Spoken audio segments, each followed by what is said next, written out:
All right, my name is Thomas Wood, and I am here with Nadia, and we are going for round two of our interviews. We're going to talk about her experiences with social media during the current war in Ukraine. Nadia, could you reintroduce yourself, please? Okay, so my name is Nadia.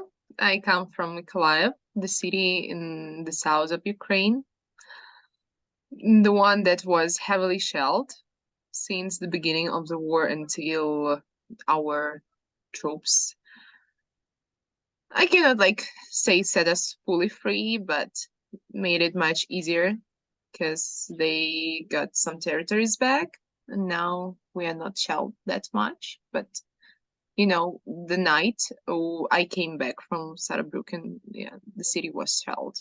And it was like the first time I heard something like for a year or maybe more. So I was already thinking where to go. Okay, I'm sorry that you're still there, and I understand you're moving to Germany soon, right? Yeah, I'm going to study for a semester, but that's all. Then I'm gonna come back home to my family, to my boyfriend. Can you tell me a little bit about the decision to study abroad in Germany? it the idea came up to me when we were there. Um, all my life I lived with grandma, who needed my help, who needed me taking care of her because she was much older and she didn't have any kids because my parents died. So I was the only person who had to take care of her, and I always wanted to try myself in some kind of programs that allow me to travel and to basically apply all the knowledge I've been receiving from my studies and before, even since before the studies. And when she died, when she passed away, I felt like nothing keeps me here anymore. But I still have a family. I have a sister. I have a nephew. I've got a cat. But like the person that I was kind of tied to all the time is no longer exists. So I can do whatever I want, and when should I do it if not now, especially with the war going on. And when I came there, I just really like the idea of having an opportunity to go there. And I have always had that opportunity. It was just me not using it due to reasons, to the reasons that I had to take care of my grandma. And I decided, why not? When should I do it? Like, I'm not gonna be 20 anymore. I'm not gonna have that much energy to do like 55 projects at the same time, study and work. Why not now? And I really liked our time there. It was, I cannot say that by the time I got there, I wasn't in depression anymore, but it helped me to realize that there is much more to life to wish and to get, despite the war and other things. Thank you for sharing that with me. All right. Yeah, I'm glad your time in Germany was fulfilling for you. Do you wanna pause? No, everything's fine. Someone Okay. just is being a little bit loud. Okay. Um, so what I want to talk to you about today is your experience with social media during the current war that's going on. Can you bring me back to before the invasion and tell me about how you use social media prior to the invasion? I'm addicted to social medias. Let's start with the fact about me. Yeah, I'm really addicted to it because I need to always check what my friends are doing, whether they're texting me or not, what's going on in the world. I have to read the news. I have to read the news about like every country. that I know of existence, that I know of existence of or something. Um, but basically, yeah, I was using social medias to chat with friends, to reach out to my students, to reach out to my relatives. Nothing special. You use social media to speak with your students? Um, like Instagram, yes, sometimes I post like videos or useful tips. So they would think that I'm like smart enough to teach them. So your students follow you on Instagram. Sure, yeah. That's why I don't post anything cringe because they follow me on Instagram. I'm not allowed to. I'm a teacher. I must be serious. No.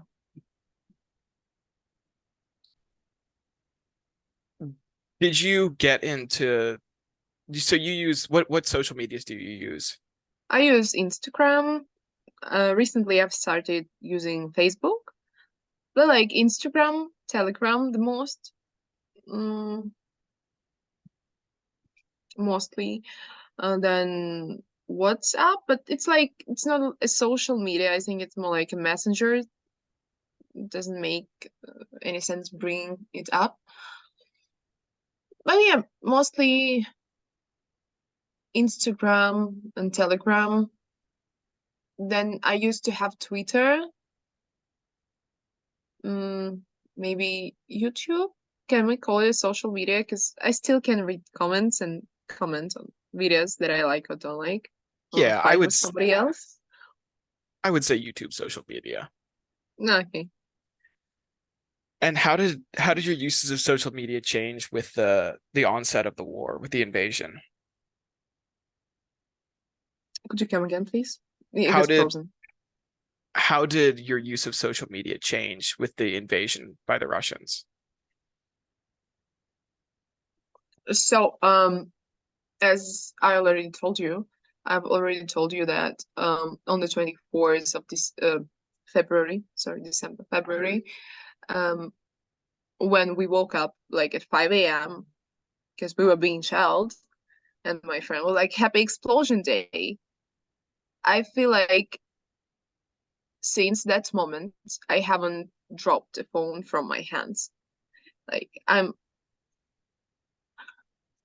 especially the first few months, maybe like March, April, May, until I left to Frankivsk, it was like 24/7.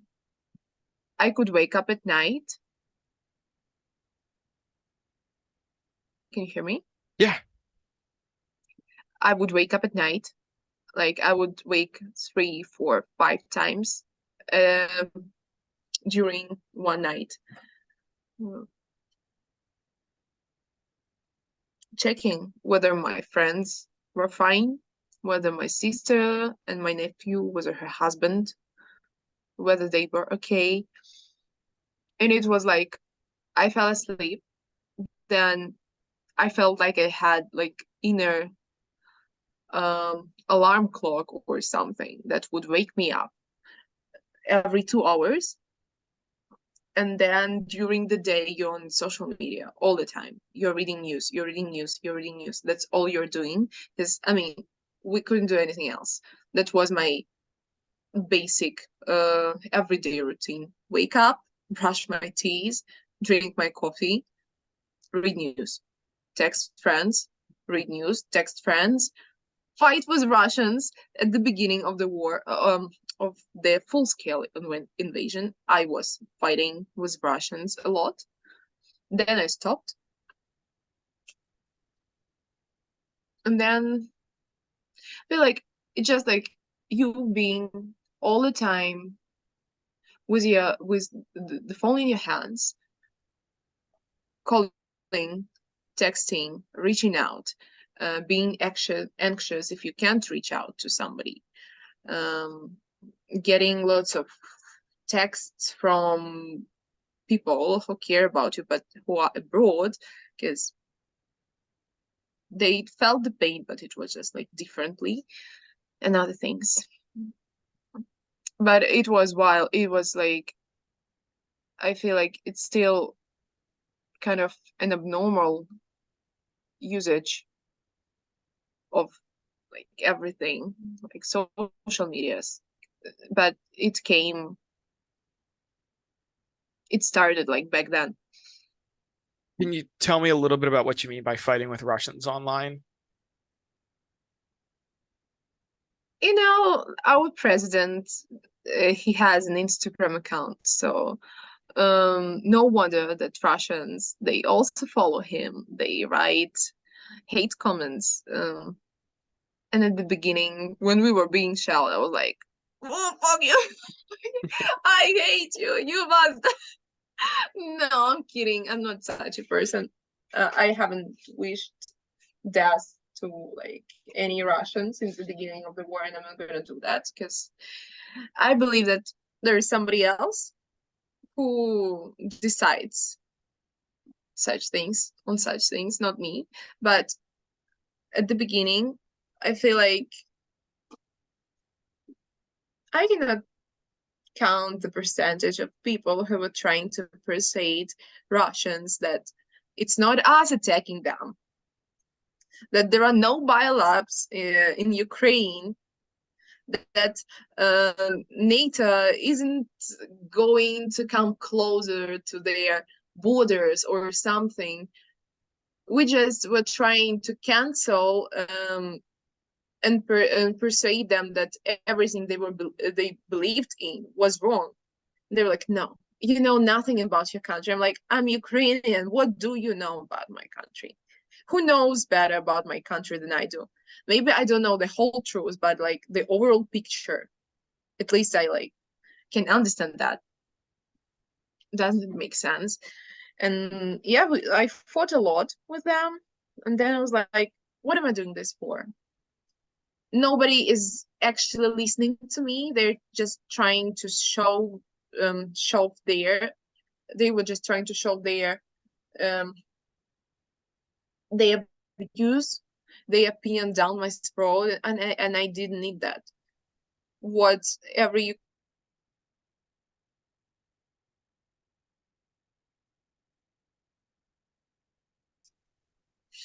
Yeah, I and you got lost, frozen again. yeah, I lost you there for a second. Give it a second to restart.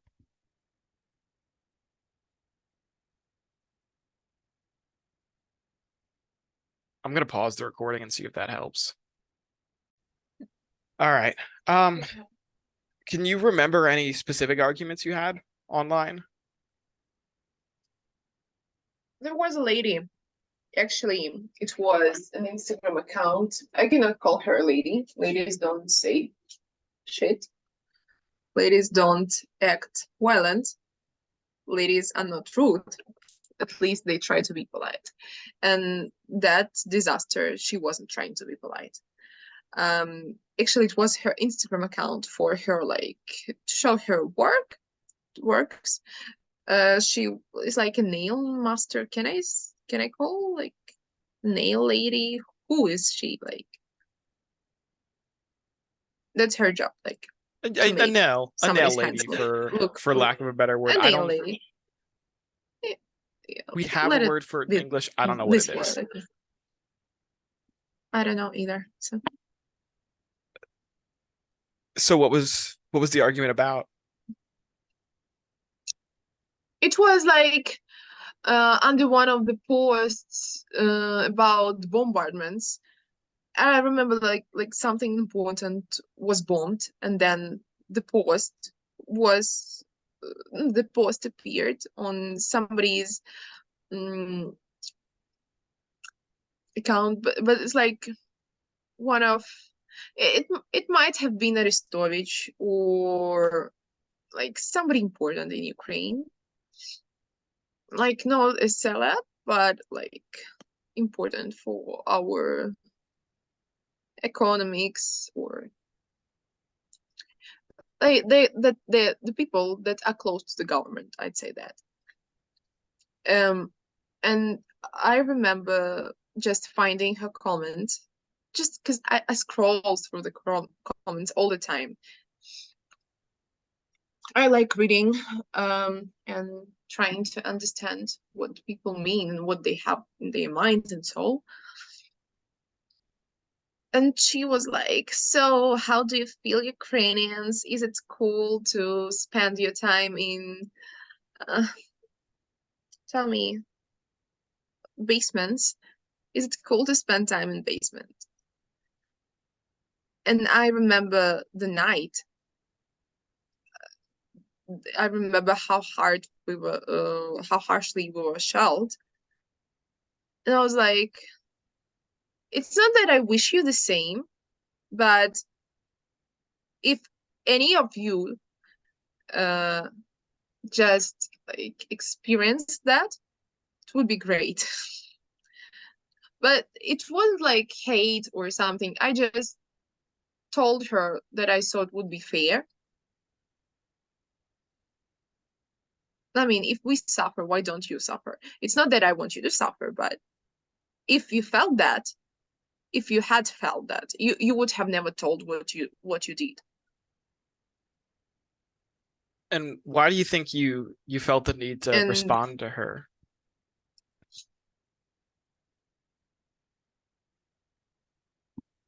again, it got frozen.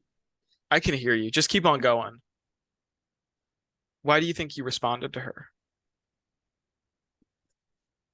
And she started like, uh, can I say, like pouring a bucket of dirt on me just for.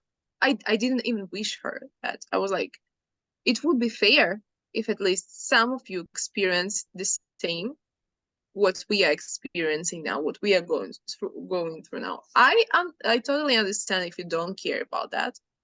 That's fine. We're not the part of your country. We're not your country at all. But if it was your country, you would never be speaking like that. And she started like pouring the dirt on me, calling me all the probable and possible words you can use to humiliate a woman, a young lady. And she wished me, and she was like, "I don't mind if like Russian troops come and like rape you." I was like, what are you saying? Come on, you're like an account with like nails. Why why are women who make money doing nails so cruel and so bloodthirsty? And then I stopped understanding the world and like everything that's happening in here.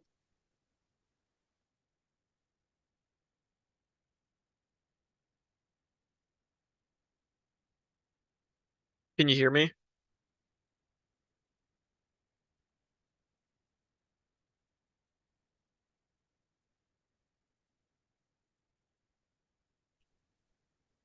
All right, we're back, I think. Mm-hmm. Sorry for all the I guess internet so. issues. Is it yours or mine? I don't Are they know. yours or mine? So, why do you think you responded to her? I responded to her. Why I responded to her? I don't know. It's like, when you do some things in your life and you totally understand that there is no meaning in it, no aim is going to be achieved, and you still do it just because deep down inside you hope, but actually this hope means nothing because it doesn't correspond to reality you're living in. What It's do you just like I wanted to say something to someone, but I like couldn't do it because I mean, all my relatives, all my friends, they were living in the same realities that I was living in. So saying something like they are bad, they want to kill us. Um, it wasn't the right thing to say to people who are suffering the same way that I was. So I was trying to persuade her and maybe somehow to persuade myself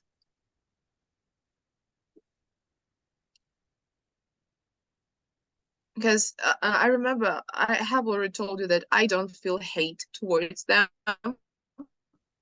all I feel is disgust for them being like one-celled, tell me, microorganisms, even one-celled um, organisms might be much smarter than they are. It just, I don't understand how you can be a human being and you can wish death. You can just, you know, kind of spit that venom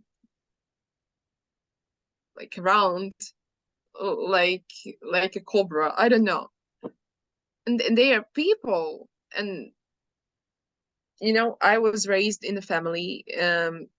It's not that we have a religion, but I have a faith and I believe in something better. And hearing what I hear from Russians just makes me like want to throw up all the time, 24/7.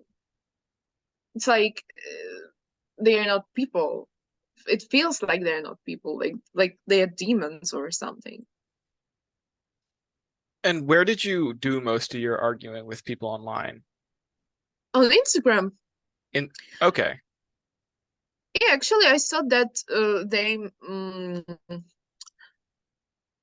they must have been like banned from Instagram, didn't they?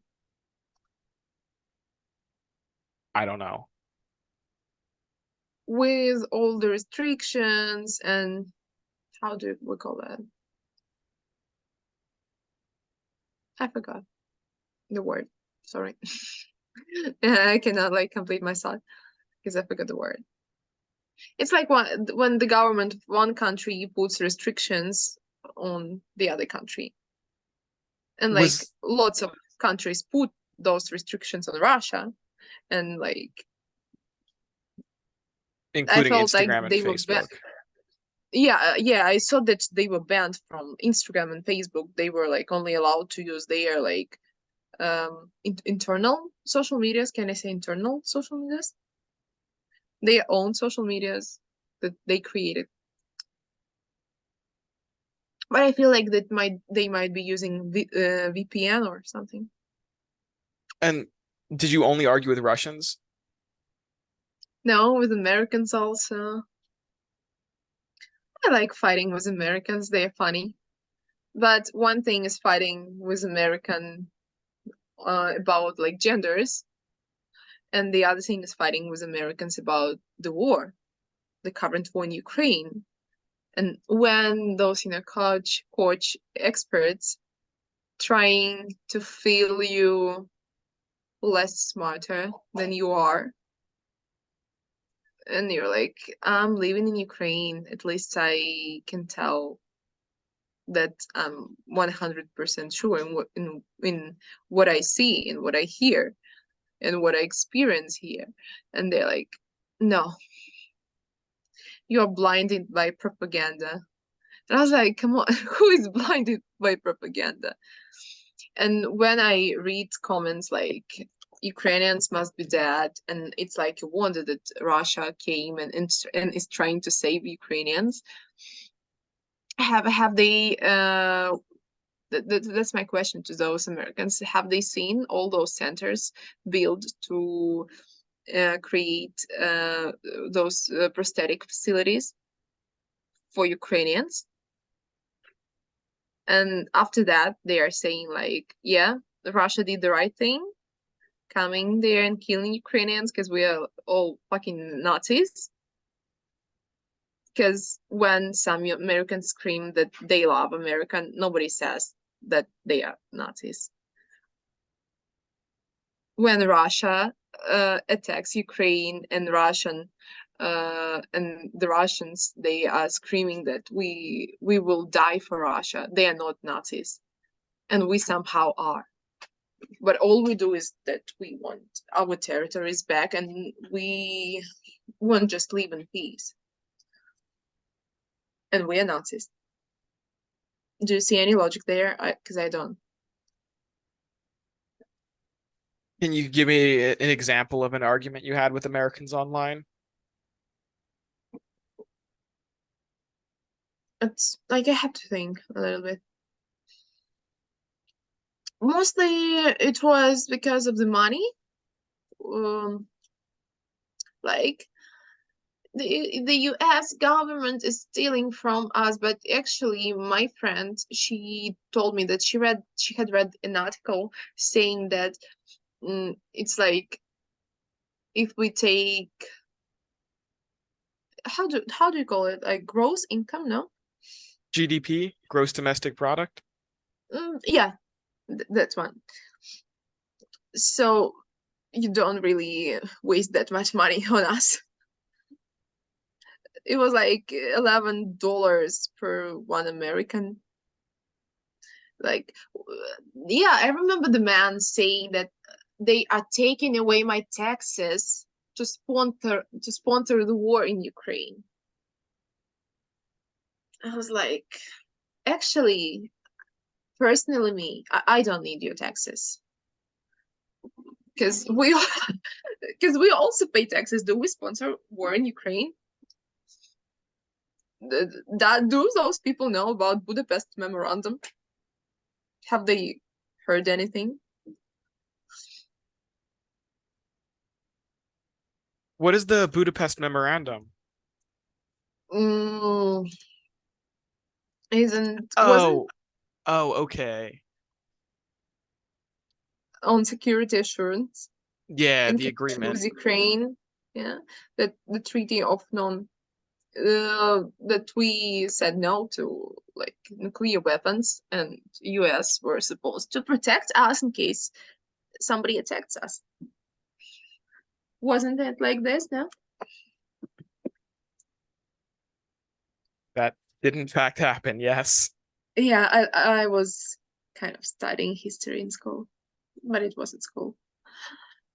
Good for No, I'm you. not that good. Yeah, I know some things. You know a lot of No, things, and I was like, Nadia. have you ever like read about like Budapest Memorandum? They're like, what?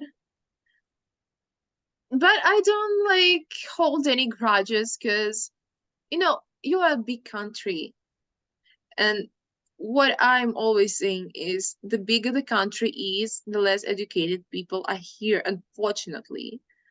Just because all 100% of the population cannot be well educated, intelligent, smart, and at the same time having high like values. Um, So, what made you stop arguing with people on the internet?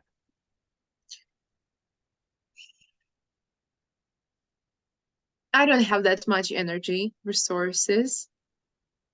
Like it takes a lot of energy, especially it takes a lot. It it affects your mental health, and then mental health affects your body, and then if you feel ache somewhere in your body, if you feel pain, you start panicking, you start feeling anxious, and it comes like to mental health again. It's like the circle that never breaks, body to like head to body, and it's like enough stress just going outside. Because have I ever shown you what I'm like wearing in my purse? Should I? Just give me a Yeah. second.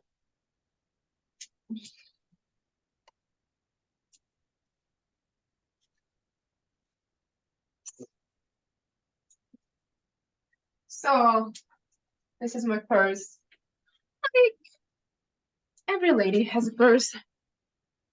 Um,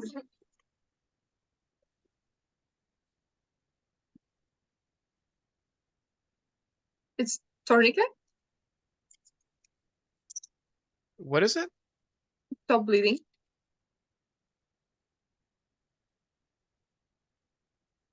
One more time. What is Our, it? our militaries use that to stop bleeding. Oh, a tourniquet. Tourniquet. Yeah, that's what I was saying. Probably like pronounced wrong. That's what I'm wearing in my purse. You have a tourniquet in your purse at all times. Yeah, if I change the purse, I take it like from one purse to the other one, but I never leave without it. Even when I go just like 2 minutes walk to get my groceries.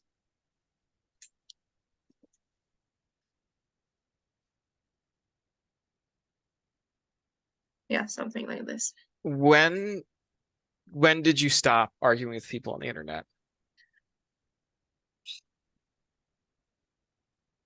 Probably when I was still in Franquise. Again, I was like deep down in depression. I had just right enough energy to just leave, to just like support my everyday routine. It's like waking up, working, maybe studying, and then falling asleep like 6 times a day, but whatever. And people with no inner resource, how can they fight with somebody else? Because it means like giving away those resources again. So So, like around like 8 months ago, maybe 9. Yeah, so you stopped doing it because it was bad for your mental health, right? yeah, it was taking away my energy, my powers, and I was like, I don't need that. I have to somehow leave. Just, just leave without all the drama. Did you change your use of social media in any other way when you stopped doing that? I stopped reading comments under the post that I find potentially triggering, which are connected to the war or Russians, or but mostly like to Ukraine, to the war, and to the Russians. Yeah, and especially if those are like post in English, and I know that they might be like Americans there. I don't go to the comment section. I don't take that step. Why don't you go to the comment section of comments you think are likely to have Americans in them? I don't want to get disappointed even more than I'm disappointed already. It's like everyone knows me, and all my friends, they love me for like seeing something good in them, even when they think that there is nothing good in them. That's wrong because I choose my friends. I know who I'm picking, and that's what I believe. I want to see like better in people, but when I read those comments, I start thinking otherwise, and then my like bubble crushes, and I don't like it. And then like my world crushes. Okay, well, I think we're gonna end the interview after just a couple more questions, if that's all right with you. Yeah, sure. Is there anything we didn't talk about today that you want to talk about? I don't think so. Okay. Well, we'll end it here then. I'm gonna go ahead and hit Okay. stop.